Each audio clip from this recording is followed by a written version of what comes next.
Hello and welcome to the Survivor League Breakdown. I'm your host, Josh Shepardson, and you can follow me on Twitter where I post as @BCHad50. And staying true to last week's form, I'm going to go ahead and give you my top plays, followed by my secondary plays, and then go through the remaining games that I don't have strong leaning on, the games that are almost a coin flip, and give my insights there as well. And without further ado, starting off with my top plays in Week 14, we're going to start with the Thursday night football game, Cardinals versus the Minnesota Vikings. Cardinals are 8-point favorites, and they are one of my favorite plays of this week.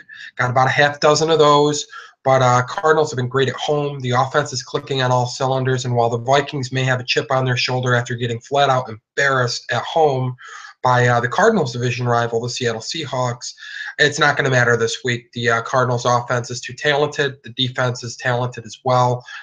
Possibly the most well-rounded team in football that's at least healthy.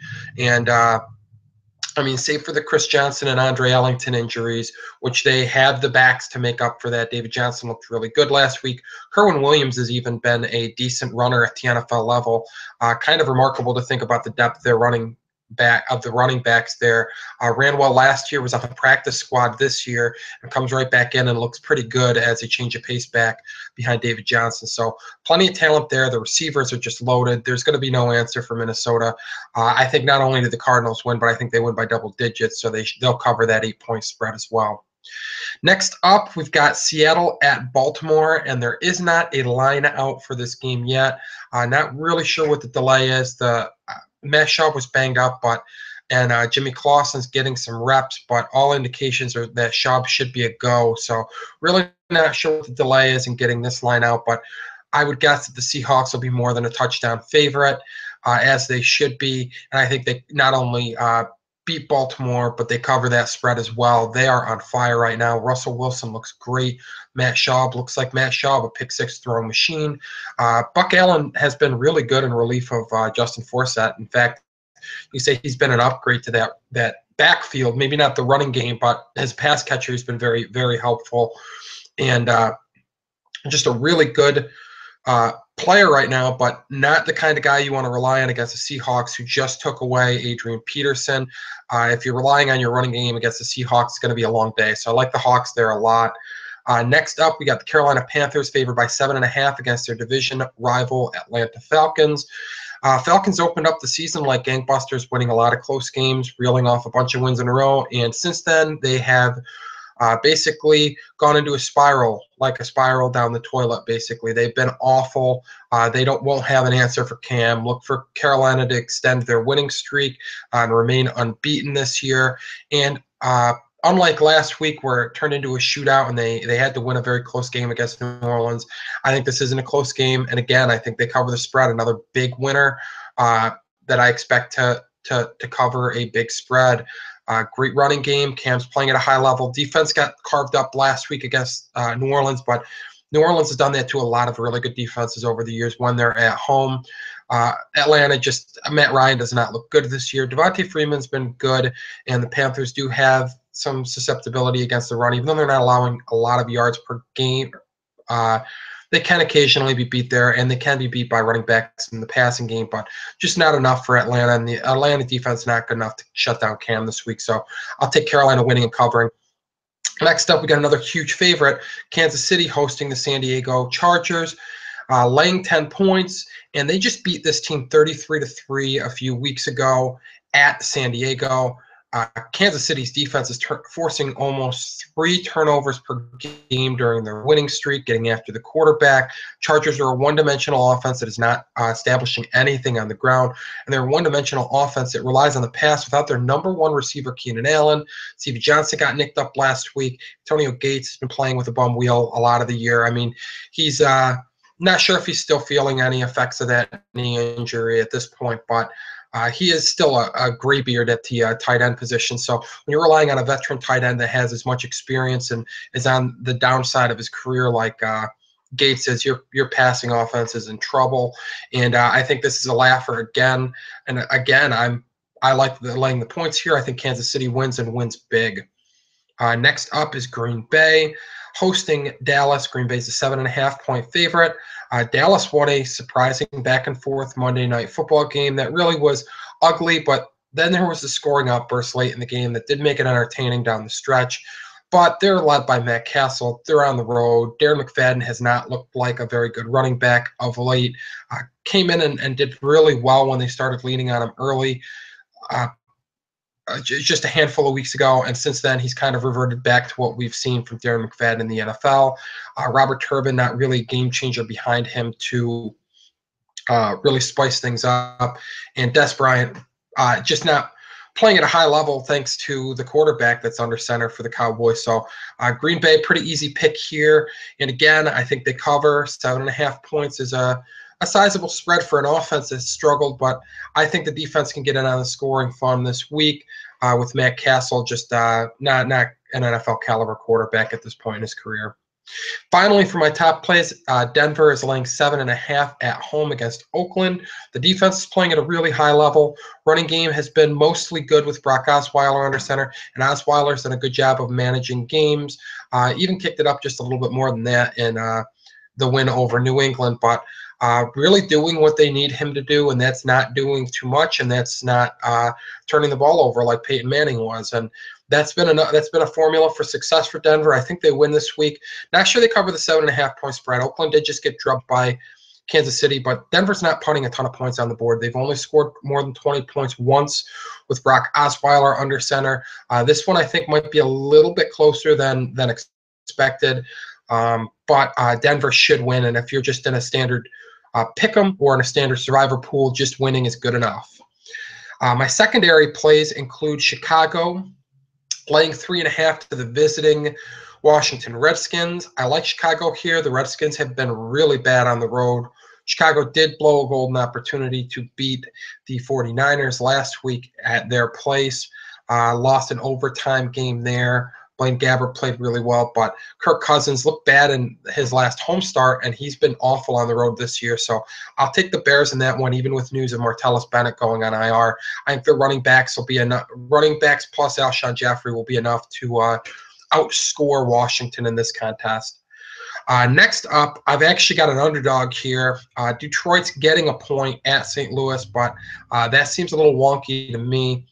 St. Louis relies on the running game entirely. Case Keenum is going to be starting for them at quarterback. They don't have an NFL caliber quarterback on their roster, and they're going to have to rely on Todd Gurley. And the Lions' run defense has been stout since the bye week, allowing less than 60 yards rushing per game during that stretch of, I believe, 4 games.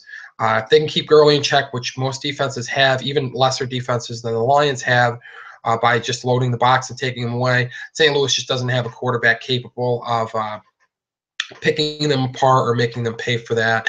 And low, ugly game I would expect. Lowest total on the board this week.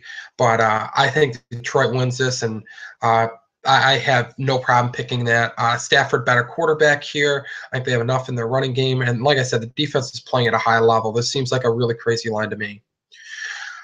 Last for my secondary plays is Tampa Bay laying 3.5 at home against New Orleans. New Orleans has not been good. After the quarterback on the road that he is at home.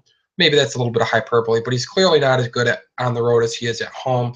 Tampa Bay playing some pretty good football. Jameis Winston having a very good rookie season. Doug Martin going to run all over this defense as well. I mean, they've got New Orleans' defense is the worst in football by a lot. They're allowing over 30 points per game, and Tampa Bay's defense is competent, and their offense is a little bit better than that. So I think they win this, and I think they cover the 3.5 spread.